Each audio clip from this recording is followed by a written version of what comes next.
हाँ, अश्विन चिखलिया हूँ धर्म जागरण में काम करूँ छूँ।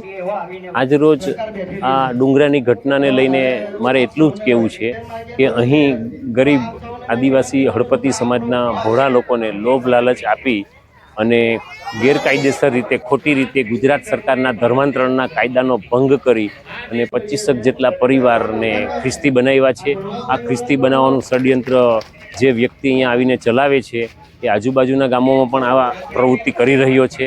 તો એની સામે સરકારે ધર્માંતરણના કાયદા હેઠળ કાર્યવાહી કરી અને સખત રીતે એને તાત્કાલિક ધોરણે જેલમાં નાખવો જોઈએ અને એને સજા કરવી જોઈએ એવી અમારી ખાસ માંગણી છે। મારું નામ મુકેશભાઈ રાઠોડ છે, પૂર્વ દંડક છું, સુરત જિલ્લા પંચાયત। આજે જ્યારે આદિવાસી સમાજ માટે ધર્મ પરિવર્તનની જે મુહિમ ચાલે છે એના માટે બધા આદિવાસી સમાજ ભાઈઓને ભેગા કર્યા હતા અને જે આ મુહિમ ચલાવે છે એને અહીંયાથી જ અમે સ્ટોપ કરાવવા માંગીએ છીએ, કેમ કે આનાથી આપણા અધિકાર અને હકનું ખનન થાય છે અને ભારત સરકાર જે આપણને બધા અધિકારો આપ્યા છે એ નાશ પામે છે।